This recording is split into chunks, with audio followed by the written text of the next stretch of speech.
अस्सलाम वालेकुम दोस्तों मैं हूं इमरान अली और आप देख रहे हैं सम नॉलेज इन्फो। दोस्तों आज हम बात करेंगे मोहम्मद बिन कासिम के बारे में कि वो कौन था, कहां से आया था और इतने बड़े फौजी ओहदे पे वो कैसे पहुंचा।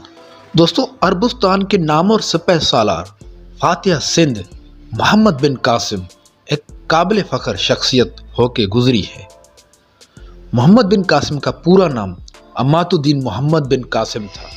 मोहम्मद बिन कासिम की पैदाइश 75 हिजरी और 694 ईस्वी में ताइफ में हुई। मोहम्मद बिन कासिम ने ताइफ बसरा में अपनी इब्तदाई तालीम हासिल की। दोस्तों जब मोहम्मद बिन कासिम 5 सालों के हुए तो उनके वालिद वफात पा गए। उसने अपनी सलाहियतें और काबिलियत पे 14 साल की उम्र में दमिश्क की फ़ौज में भर्ती हुआ था, जहां फ़ौजी तरबियत में महारत और काबिलियत हासिल करने के बाद आला फ़ौजी ओहदे पे फायज हुआ। मोहम्मद बिन कासिम एक हौसलेमंद और मजबूत इरादे वाला इंसान था और सब लोग मोहम्मद बिन कासिम की बहुत इज्जत करते थे। दोस्तों ये वो दौर था जब इस्लामी फतूहात का सिलसिला दुनिया के दूर दराज इलाकों तक फैल चुका था। सिंध के फतह करने की कोशिशें जबकि दूसरे खुलफा के दौर में भी की गई थी, पर सिंध को फतह करने का एजाज़ वलीद बिन अब्दुल मलिक के दौर में जनरल मोहम्मद बिन कासिम को नसीब हुआ। दोस्तों सिंध को फतह करने के सबब मुख्तलिफ हो सकते हैं, पर सिंध पे फौरी तौर पे हमला करने का सबब यह बना कि सरांदीप नाम का एक जजीरा था, जहां बहुत सारे मुसलमान ताजर घर बार के साथ आबाद थे, जिनमें से कुछ ताजर वफात पा चुके थे। वहां का बादशाह मुसलमानों के खलीफे के साथ अच्छे ताल्लुकात रखना चाहता था और उस मौके को गनीमत समझकर और मुसलमान खिलाफत का कुर्ब हासिल करने के लिए उसने ताजरों की बेवाओं और यतीम बच्चों के लिए हदिये और तोहफे ताइफ देकर एक जहाज़ कूफे की तरफ रवाना किया, जिसमें कुछ हाजी भी थे। दोस्तों रास्ते में समुद्री तूफान की वजह से जहाज़ का रुख सिंध के इलाके दीबल की बंदरगाह की तरफ हो गया और बहरी जहाज़ दीबल की बंदरगाह पे आके रुक गया, जहां सिंध के बादशाह राजा ताहिर का गवर्नर रहता था। और वहां के कुछ लोगों ने उन मुसलमान मुसाफिरों को लूट लिया और बच्चों और औरतों को कैद कर दिया।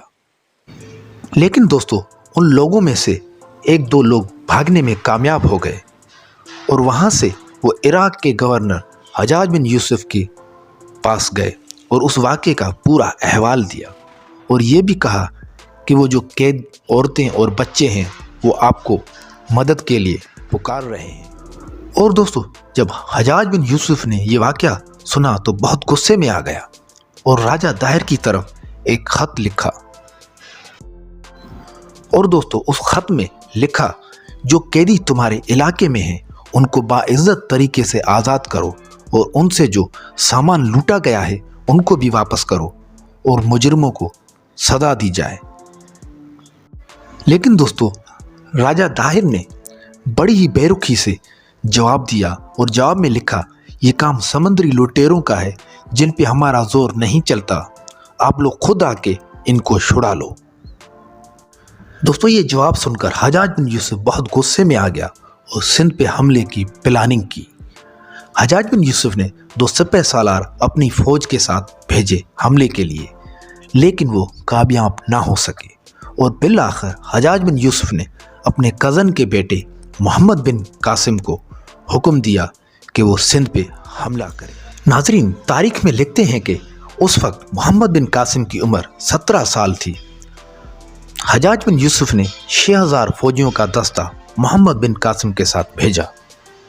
दोस्तों जब मोहम्मद बिन कासिम शिराज से होते हुए मकरान के इलाके में पहुँचे तो वहाँ के मुसलमान गवर्नर ने और 3000 फौजियों का दस्ता मोहम्मद बिन कासिम के साथ रवाना किया। और नाज़रीन इस तरह 9000 लोगों का फौजी दस्ता लेके मोहम्मद बिन कासिम दीबल की बंदरगाह पे पहुंचा। दोस्तों सन 92 हिजरी के आखिर में मोहम्मद बिन कासिम ने सिंध की दीबल की बंदरगाह का घेराव कर लिया। और नाज़रीन तारीख में लिखते हैं कि 6 महीनों तक मोहम्मद बिन कासिम की फ़ौज का घेराव रहा दीबल के इलाके का, लेकिन फतह नसीब नहीं हुई थी और बिलाखिर मोहम्मद बिन कासिम ने हुक्म दिया कि बड़ी बड़ी मंजिकों से ख़ास जगहों पे पत्थरों की बारिश करवाएं, और एक ऐसी जगह भी थी जहां दीबल का गवर्नर छुपा बैठा था।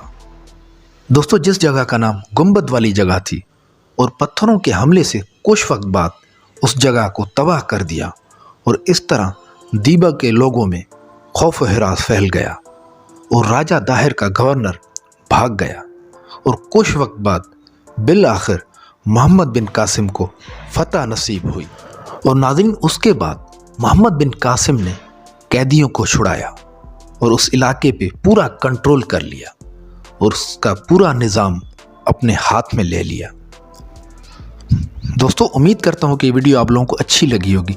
वीडियो कैसी लगी आप लोगों को कमेंट में अपनी राय का इजहार ज़रूर कीजिएगा, और जो लोग अभी तक मेरे चैनल पे नए हैं और अभी तक उन्होंने मेरा चैनल सब्सक्राइब नहीं किया, वो मेरे चैनल को सब्सक्राइब करें ताकि मेरी हर आने वाली वीडियो आप लोगों को मिल सके। शुक्रिया।